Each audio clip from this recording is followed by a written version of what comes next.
Hej alle sammen, mit navn er Jesus Svaner, og velkommen til. Vi skal spille noget SimCity, og til jer, som også spiller SimCity på computeren, og jo, det er vist kun til den platform, så er I mere velkommen til at join mig på serveren. Den hedder Let's Play Sim DM, og DM, det står jo for, eller DG hedder det. DG, det hedder jo Dansk Gamer. Og der er I altså selvfølgelig mere end velkommen til at joine mig. Jeg skal fortælle jer lidt om, hvorfor man eventuelt løber tør for penge lige til at starte med i spillet, og hvad man eventuelt kan lave anderledes. Der er rigtig mange, der har spurgt mig, jamen Jesper, hvorfor er det lige præcis, vi løber tør for penge? Og hvorfor er det lige præcis, vi ikke kan få så mange mennesker til at bo i vores by? Og hovedsagen, den plejer som at være, fordi man bygger sig fattig i veje. Det er nu også meget sjovt at bygge veje og være kreativ. Yes, forståeligt. Men det er altså det dødbringende våben i spillet, hvis man kan kalde det det. Vi skal have lavet noget på, vi skal have fået fat i nogle mennesker her, så vi kan få nogle penge i kassen. Og det jeg altid sørger for, det er for eksempel at ikke forstyrre, hovedvejen for meget. Fordi forstyrrer du hovedvejen for meget, så ender det med, at der bliver utrolig meget kø det ene og det andet sted, og det vil vi jo helst gerne undgå jo. Et godt råd til, hvordan man eventuelt får flere mennesker ind i sin by, det er altså ved at bygge små områder af huse. Og forstås på den måde, så gør man altså sådan her for eksempel. Så har du et sted, et lille kvarter, hvor folk nu en gang lige kan flytte ind. Og det gør altså, at der lige er plads til den anelse flere mennesker. Man kan se, at husene så småt kommer ind i byen her. Eller den by, der er engang med at vokse op. Det ser fornuftigt ud, det ser godt ud. Vi skal bygge noget vand. Og til jer, der ikke har spillet SimCity, men gerne vil det, og måske ønsker jeg det til jul, så kan jeg da kun sige til jer, at det er pengene værd. Dog er det lidt ærgerligt, at spillet skal konstance være koblet op på EA's server. Forresten til jer, der gerne vil joine regionens serveren her, så hedder den altså Østrig i Europa nummer 4.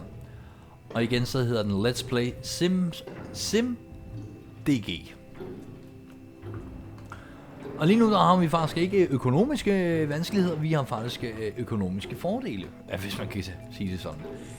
Fordi der er indgående penge og ikke udgående, det vil sige at vi rent faktisk tjener pengene lige nu. Og det er jo altid en lille bitte bonus. Ja. Nu er der vand i byen, men folk de efterlyser jo også strøm. Det plejer jeg som regel at smide af Pommers til. Og det gør jeg simpelthen fordi, at det sænker lidt landværdien. Og hvis jeg gerne vil have rige mennesker flytter ind, så skal der ikke være noget, som ligesom sænker landværdien. Det siger jo sig selv. Det er faktisk første gang, jeg har sat et spil i gang og undgået at skulle tage et lån som det første. Det synes jeg faktisk er rimelig godt gået. Ja. Men lige så snart vi har penge til det, så bygger vi sådan noget strøm, så de kan få noget strøm her. Men så længe der ikke er strøm, så mener jeg ikke, at de decideret kan lave noget ballade. Nu tænker jeg på, de kan ikke sætte husene i brand, så vidt jeg husker. Det kan også godt være, at det er mig, der er forkert på den her. Men i hvert fald, så venter vi lige lidt, til der kommer nogle flere penge i kassen her. Nogle gange så kan man altså ikke undgå at skulle tage det her lån her. Der er ikke noget skidt i, at man tager det her lån her, men man skal bare være forberedt på, at det koster knaster.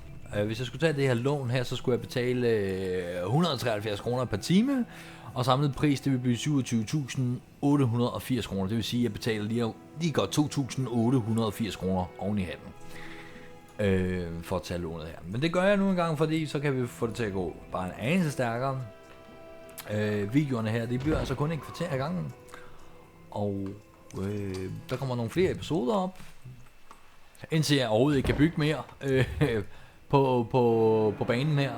Så Ja, altså, de laver sådan en serie af forskellige videoer, eller de samme, altså, hvorpå at jeg starter for eksempel her i dag, og så tager jeg den op igen i morgen, og fortsætter derfra, und so weiter. Men nu skal vi i hvert fald lige først have noget strøm i den der kære by der. Og de hører vi stadig folk. Ja, vi skal ikke sælge energi til naboen, selvom det tjener man. Man tjener ikke så meget på at sælge til naboen. Der siger... det er derfor, det er der. Så kan jeg da godt forstå, at I har problemer. Bum, sådan. Hvad siger den så? Kommer der folk til? Ja, der kommer folk til. Ja. Og nu bliver de nok glade. Nej. Ej, hvor er det dejligt. Gå i døg.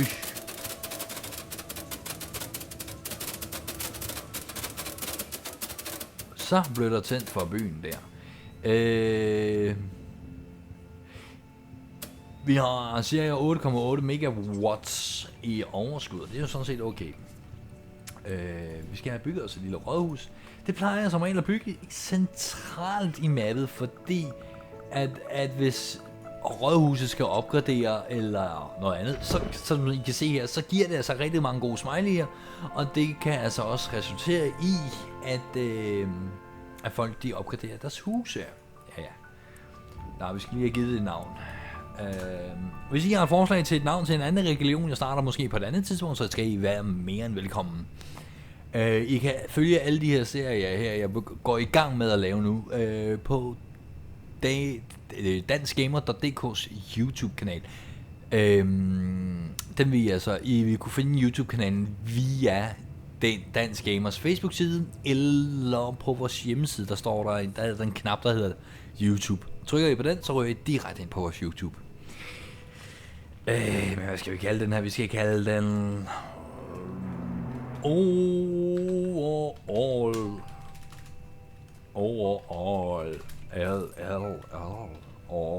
City. Overall City.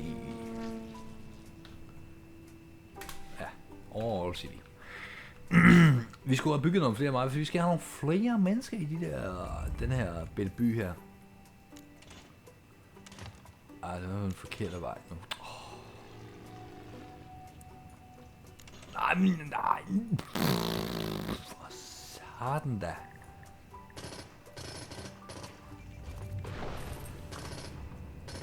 Vi prøver lige igen. Det var den vej der.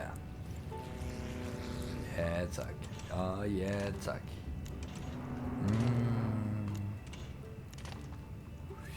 Ja tak. Ja tak. Ja tak. Og ja tak, og det kan vi jo bevæge med i en evighed jo.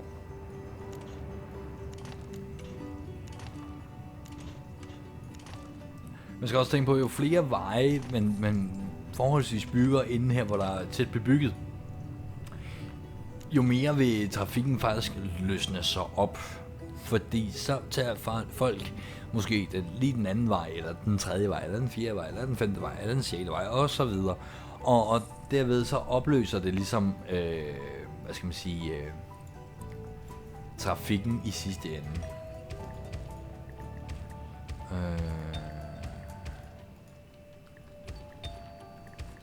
Som sagt så før, så bygger jeg altså ikke særlig mange veje ud til hovedvejen herude.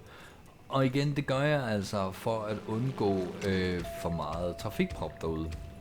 Det kan blive en nødvendighed, men vi venter lige lidt endnu. Lige se, hvordan det går. En gang spildevand skal vi også have fat i, ellers så bliver folk syge. Og det kan vi jo ikke have. Hold op der. Gør det. Vi skal også have fat i noget arbejde, og der tager jeg altså fat i hovedvejen. Det gør jeg. Fordi det er som regel en rimelig travl, hvad skal man sige, vej ud til alle de her virksomheder. Men der bygger jeg den altså hernede. Og det gør jeg af den grund, fordi så kan de komme hurtigt ud og hurtigt ind igen. Og det samme, det gør jeg altså også hernede og gør. Hernede, der får de også en vej, så de undgår at skal igennem det centrale trafik. Skal vi lige se, om vi har penge til det her. Indtil videre, ja. 33.000 har vi lige nu. 35. Okay, Thor.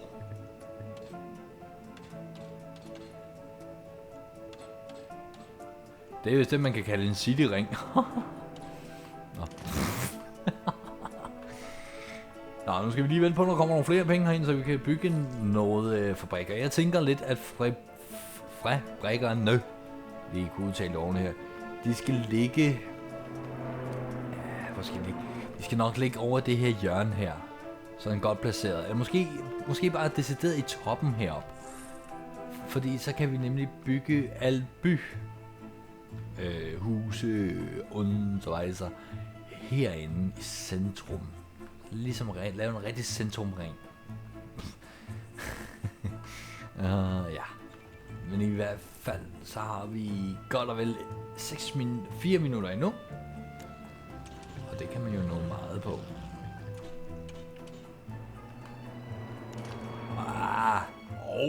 Den går. Den går lige.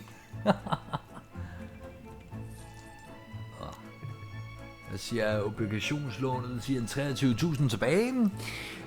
Nogle de kan altså godt gå hen og tage alle lånene på en gang. Der skal man jo tænke sig om, fordi gør man det, så løber man højst sandsynligt meget, meget hurtigt bankerot. Tager man alle 3 lån og bygger utrolig mange veje samtidig, så er jeg næsten sikker på, at så når du ikke særlig langt. Nogle er heldige, og andre er ikke så heldige. Jeg vælger at gøre det på en mere strategisk måde, med at ligesom sige, hvad har jeg råd til her nu, og har jeg ikke råd til det, jamen så må jeg vente. Det er den måde, jeg har fundet ud af, eller min personlige måde, at ligesom at spare penge, spare tid, og spare nervøsitet for at gå bankerot. Man kan godt nogle gange blive sådan, nej, nu går jeg bankerot, og jeg har bygget alt det her, skal jeg starte helt forfra, og så videre der. Det undgår jeg simpelthen ved at sige, jamen så sparer jeg på de områder her, fordi så ved jeg, så har jeg pengene på et andet tidspunkt. Det er almindelig økonomi i sig selv, altså. Det skal vi se.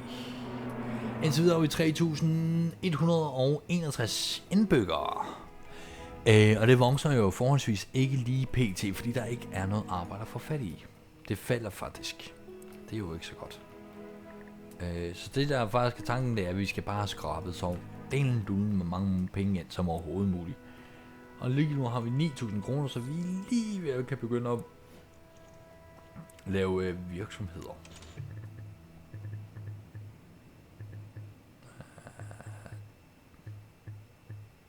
Kan man få 500 meter vej for 9.000 kroner? Ja. Vi er i hvert fald lige ved at være der. Ja. And then we wait.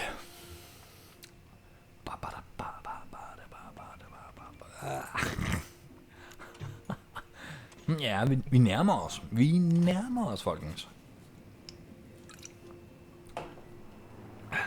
Men til alle jer, der går over at købe spillet, køb det, fordi det er god underholdning til rigtig, rigtig mange timer. Og der er, jamen altså, det er bare et rigtig godt spil. Det kræver dog sin computer at kunne trække det. Det er lidt, hvad skal man sige, faktisk lidt ærgerligt, fordi det er sgu egentlig meget sjovt. Og så kræver det så meget alligevel. Jeg vil ikke sige, det er hverken godt eller dårligt. Det er måske lidt ærgerligt, at det måske kræver så meget af maskinen.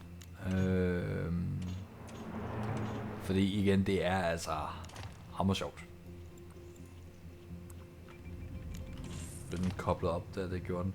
Men det var altså første episode af en gang Let's Play SimCity med Jesper Svanen. Tak fordi du gad at kigge med. Husk at følge med på danskgamer.dk. Der kommer altså flere videoer op. Eller abonner og subscribe her på YouTube-kanalen. Så ses vi bare ved. Måske senere i dag. Måske i morgen først. Vides aldrig. Vi ses. Hej med jer.